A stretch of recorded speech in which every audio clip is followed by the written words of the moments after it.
আসসালামু আলাইকুম আব্বা। মাফ করে দাও। ঠিক আছে, মাফ করে দিচ্ছি। ভালো মতো চলো, ভালো মতো খাও, দিলাম নষ্ট।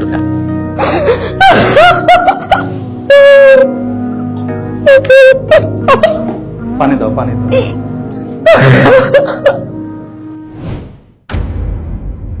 ওর নাম শাহরিয়ার নাফিস। ওই ট্রাভেল এজেন্সিতে একটা জব করি। বোনের বিয়েতে প্রথমে গায়ে হলুদে ওরে দেখছিলাম, দেখার পরে পছন্দ হয়েছে। পছন্দ হওয়ার পরে ওদিক থেকে 1 মাস 2 মাস পর পর মানে আমাদের দেখা সাক্ষাৎ হয়েছে, মানে কথাবার্তা শুরু হয়েছে। দিক থেকে আমাদের মানে ভালোবাসাটা শুরু। তো এই দেখতে দেখতে 1 থেকে 2 বছর, 3 বছর, 5 বছর গেছে। ওর মতো পড়াশোনা করছে, আমার মতো আমি ছিলাম আমার বাড়িতে। ওকে ভালোবাসি, আমার ফ্যামিলিগত সবাই জানে, কিন্তু আমার বাবা জানতো না। বাবাকে ভুলবশত কে জানি জানাইছে, জানানোর পরে বিষয়টা বাবা জানার পরে আমার বাবা বলতেছে যে আমি আগে প্রতিষ্ঠিত হই, ঠিক আছে, প্রতিষ্ঠিত যেমন আমি একটা সরকারি চাকরিতে মানে চাকরিতে ঢুকমু, ঢোকার পরে আমার একটা লাইফটা সেটেল হইলে তারপরে বাবা মা বলতেছে সবকিছু মাইনা নিবে। এখন আমার কথা হচ্ছে আমি সরকারি নেভিতে কোনো একটা ভুলবশত কারণে আমার চাকরিটা হয় নাই, সরকারি চাকরি পাই নাই। আমি ওই মেয়ের সাথে কথা বলি, আমি কেন কথা বলি, আমার বাবা যেটা বলতেছে আমি ওইটা শুনতেছি না। আমার বাবা কৃষি কাজ করতো, বাবা যেটা বলতো মানে কাজটা করতে আমি ওটা করতাম না, ঠিক আছে, আমি করতাম না, আমার ওটা পছন্দ ছিল না, আমি ওটা আমার পছন্দ মানে ভালোই লাগতো না। মাঠে ঘাটের কাজ এসব জি, ভালো এগুলো লাগতো। আমার কাছে ভালোই লাগে না। তো এক কথা দুই কথা এরকম তর্ক দিকে পাচ্ছে, পরে আমাকে একটা কারণে বলছে যে তোর বাড়ি করে থাকা লাগবে না, তুই বাড়ি ঘর ছেড়ে চলে যা। পরে আমি বলছি যে আচ্ছা ঠিক আছে, আমি বাড়ি ঘর ছেড়ে চলে যাই। তখন আমার কোনো মানে টাকা পয়সা আমার কাছে কোনো বলতে অর্থ সম্পদ কিছুই ছিল না আমার কাছে। তখন আমি কি করলাম, তারপর আমি ঢাকাতে চলে আসলাম। তো বাবার সাথে এখন পর্যন্ত আমার সাথে কথা হয় না। কথা বন্ধ? জি, বাবার সাথে একবারে টোটাল কথা বন্ধ। কতদিন হলো? প্রায় 2-3 বছর হয়েছে। আমার বাবাকে আমি অসম্ভব ভালোবাসি, ঠিক আছে, কিন্তু আমি বাবাকে প্রকাশ করতে পারতাছি না। এটা আমি তো ভুল করে ফেলছি। এখন কোন রকম বাবা তো এটা মাইনা নেওয়া উচিত আমার মনে হয়, কারণ যতই খারাপ হই বাবার তো সন্তান আমি, বাবার বড় ছেলে। বাবার যদি কিছু হয় আমি পাশে থাকবো বাবার, সব সময় বাপের সাথে থাকার চেষ্টা করব, কারণ বাপের তো আমাকে মাইনা নিতে হবে সবকিছু। আমি কি চাই বাবার কাছে, বাবা কি চায় আমার কাছে, আমরা দুইজন তো একটু মাইনা নিতে হবে। মাইনা না নিলে তো আর এদিকে কিছু হয় না। আমার টার্গেট হচ্ছে আমার ফ্যামিলি যদি মাইনা নেয়, নিলে আমি ওকে এঙ্গেজ করব। এঙ্গেজ করার পরে আমি বাইরে চলে যাব, 2-3 বছর বিদেশ করার পরে আমি বাংলাদেশে আইসা বিয়ে শাদী করে অনুষ্ঠান করে আমি ওকে নিয়ে যাবো আমার বাড়িতে। ফ্যামিলি না মাইনা নিলে তো এখানে তো আর আমার কিছু করার নাই, তাহলে আমার পথ আমি অন্য দিক দিয়ে দেখতে হবে আর কি। আপনার বাবাকে ফোন দেন। আমি বাবাকে ফোন দিতে পারবো না, আমার দিছেন? দিতেছি। হ্যালো, আসসালামু আলাইকুম। আপনার ছেলে নাফিস আসছে।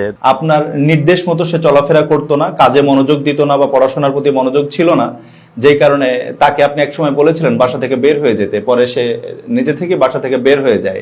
নাফিসও বের হয়ে এখন ঢাকাতে একটা কোম্পানিতে জব করছে এবং বিগত 2-3 বছর ধরে আপনার বড় সন্তান হওয়ার পরও আপনার সাথে তার কোনো যোগাযোগ নাই।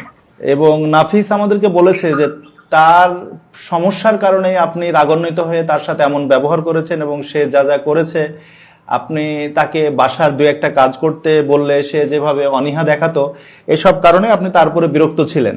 আমি জীবনে অনেক কাজের জন্য কোনোদিন আমি অনেক কাজের জন্য আমার বাজারের জন্য আমি কোনোদিন ডাকিনি।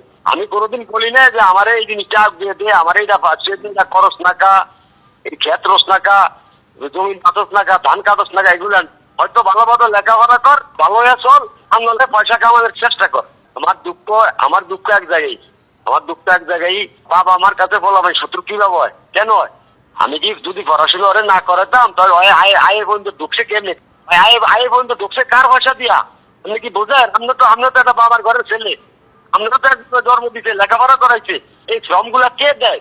আজকাল কি এরকম কোনো বান্ধব থাকে যে ওমকে 10 টাকা দেয়, 5 টাকা দেয়, আছে এরকম পারে? চাচ্ছিলাম যে আপনাদের 3 বছর এরকম সম্পর্ক বিচ্ছিন্ন, আপনি আবার আপনার ছেলেটাকে একটু আগলিয়ে নেন এবং তাকে শুধরাবার সুযোগ দেন, এটা আমরা চাচ্ছিলাম। আমার পক্ষে সম্ভব না, আমি সরি। 1.5 মাস আগে আমার 8 দিন 9 দিন পর্যন্ত আমার জ্বর, আমি বলাই দনুৎকায় বাজারে ওষুধ খাইতে আসি, আমার জ্বর ভালো হইতেছে না, আমার কাজ কাম সব বন্ধ। ওই একদিন ফোন করে এরকম কথা জিজ্ঞাসা না, আমার কাছে না হলুক, আমার কাছে না কোক, ওর মার কাছে তো হন যে তোর বাপের জ্বর। ভাই আমার ফোনে এক সময় ফোন দিয়ে আমার জিজ্ঞাসা নেই। এখন একটা মেয়ের লগে সে প্রেম করে, ভালোবাসা করে, সে আজ 1-1.5 বছর 2 বছর যে নিয়ে করতেছে। আচ্ছা, মানুষের নজর কোন দিকে থাকে?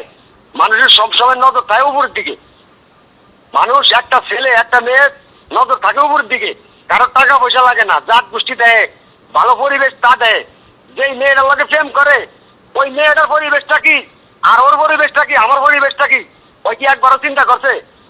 ওই কি একবারও চিন্তা করছে যে আমরা কোন গোষ্ঠীতে আমরা জন্মাইলাম, আর কোথায় যে কোন মেয়েটার লোকে আমরা প্রেম করি, কোন মেয়েটার লোকে কথা কই, এগুলো তো বুঝে না। ও তো এসবের জন্য অনুতপ্ত, ক্ষমা চাচ্ছে এবং সবার কাছে এই যে লাখ লাখ মানুষ দেখবে তাদেরকে সাক্ষী রেখে আপনার কাছে ক্ষমা চাচ্ছে, যেহেতু ভুল করেছে আপনার কাছে। এখন আমাদের তরফ থেকে অনুরোধ, আপনি ব্যাপারটাকে একটু ক্ষমা সুন্দর দৃষ্টিতে দেখে সম্পর্কটা কিভাবে সামনে এগিয়ে নেবেন, আপনার সন্তানকে কিভাবে আপনি পরবর্তীতে আরো ভালো পথে পরিচালিত করবেন, এটাই আমরা আশা করছি আপনার কাছে।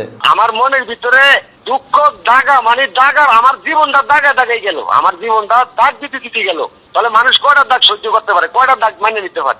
এই ছেলে যদি আমার এমন কয়, এমন বউ নাই, বাচ্চা নাই, সংসার নাই, এখন যদি এই ছেলে আমার লাগে এই ব্যবহার করে, সামনের দিকে ওর কাছে কি ব্যবহার আশা করো যে আপনি বোঝেন? তখন তার বউ হইব, যখন তার বাচ্চা হইব, যখন তার সংসার হইব, তখন তার কাছে কি আশা করো যে আমি কোন? এখনো সে নিজের পায়ে নিজে দাঁড়াইতে পারে না, নিজে কামাই কিনা নিজে চলতে পারে না। পাশের ভাই বেড়াদার আত্মীয় স্বজন সবাই পয়সা হইতে, বাড়ি গাড়ি আলার মালিক হইতে, ঢাকা জমিনের মালিক হইতে, তো সুযোগ দিবে আমরা না। কি করতে পারছি? আমরা প্রেম করতে মিলতে পারছি খালি।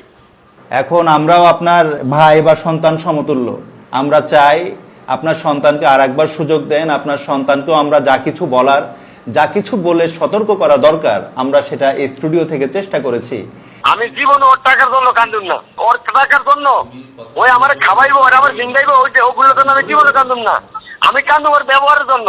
এখন আপনার কাছে রিকোয়েস্ট, আপনি একটু আপনার কাছেও ক্ষমা চাচ্ছে এইসব ব্যবহারের জন্য। আশা করি ভবিষ্যতে এরকম ভুল আর করবে না। আপনি একটু তাকে ক্ষমা করে তাকে আপনার বুকে স্থান দিবেন, এটা আপনার কাছে আমরা আশা করি। গুরুজন, আপনি আপনার সন্তান, আপনার তার প্রতি মায়া মহব্বত বেশি। আমরা যতটুকু ওকালতি করতেছি এটা দায়িত্ব থেকে করছি।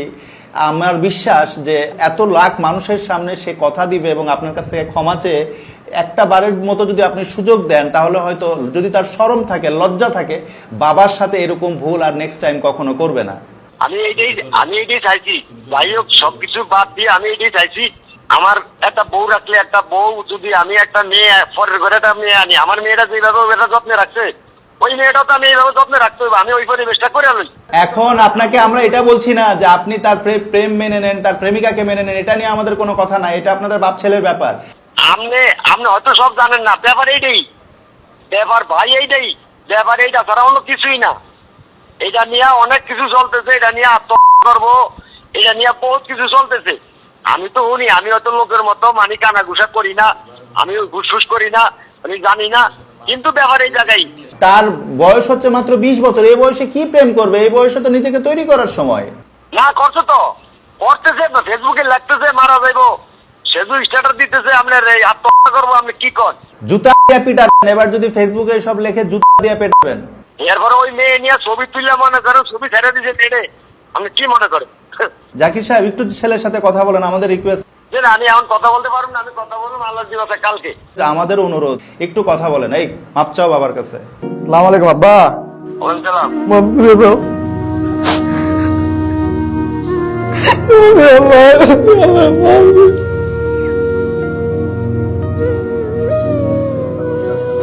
ঠিক আছে, মাফ করে দিচ্ছি। ভালো মতো চলো, ভালো মতো খাও, দিলাম মাফ করে। ভাই ভাই ভাই একটু ধৈর্য ধরেন, প্লিজ একটু ধৈর্য ধরেন। ওঠেন ভাই, ওঠেন।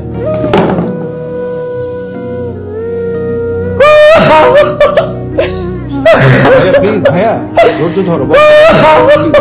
পানি দাও, পানি দাও। জাকির সাহেব, একটু কথা বলেন, ছেলের সাথে একটু কথা বলেন। 3 বছর এভাবে দূরে আছে, ছেলেটা ফেটে ফেটে কাঁদতেছে, একটু দয়া করে কথা বলেন। মোবাইল আমার কাছে দিয়ে জানিস না, জানিস।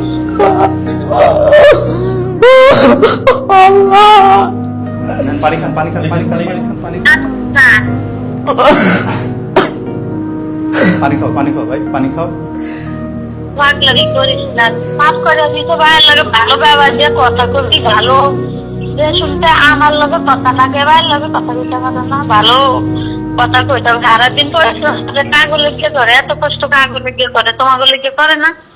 তোর বাপ আজ যে মরে গেলে কালকা সবকিছু তো তোমারই থাকবে, তাহলে এই মাছ সরম করো, আমি বুঝাই না তোমারে। মা কি রে বাবা? ঠিক আছে, তুই ডাই শুন তুই। ঠিক আছে, ভালো, ঠিক আছে। নাফিস, যেভাবে তুমি উল্টে পড়েছো আমরা তো ভয়ই পেয়ে গেছি। এখন আপনার বাবা উনি তো পরিষ্কারভাবে বলেছে যে আপনাকে মাফ করে দেওয়া হয়েছে। এখন আপনার করণীয় হচ্ছে উনি যেগুলো পছন্দ করে সেগুলো তো আপনি বোঝেন। জি। আপাতত প্রেম ভালোবাসা এগুলো থেকে একটু বের হয়ে এসে নিজের জীবনকে একটু গোছানোর চেষ্টা করেন। দিন শেষে আজকেই যদি বাবার কিছু হয় সব থেকে বেশি কষ্ট কিন্তু আপনার লাগবে। আমাদের স্টুডিও থেকে অনুরোধ, আজকের পর থেকে আপনার বাবা যে সব কাজগুলো পছন্দ করে সেসব কাজগুলো করার চেষ্টা করবেন। আর ফেসবুকে হাবি জাবি পোস্ট করা থেকে একদম বিরত থাকবেন।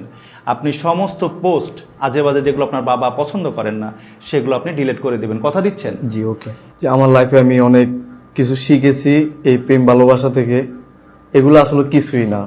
শেষ পর্যন্ত নিজের ফ্যামিলি, নিজের বাবা মা, নিজের আত্মীয় স্বজন তারাই পাশে থাকবে। তাদের সাথেই থাকলে জীবনটা সুন্দরভাবে উপভোগ করা যাবে। ওইসব প্রেম ভালোবাসা সব বাজে। আমার বাবার সাথে অনেক দিন হয়েছে কথা হয় না, 2.5 থেকে 3 বছর হয়েছে। বাবার সাথে যে আজকে কথা বলছি, এটার অনুভূতি, এটার ভাষা যা আমি প্রকাশ করার মতো না। এবং আপনি কথা দিচ্ছেন তো সবার সামনে যে আপনি এখন থেকে আপনার বাবার পছন্দ মতো কাজগুলো করবো। জি, বাবা যেটা বলবে ওইটা শোনার চেষ্টা করবো, বাবা যেটা বলবে না ওইটা করার চেষ্টা করবো না আমি। আজকে এই পর্যন্ত। আপনারা সবাই ভালো থাকবেন। আসসালামু আলাইকুম।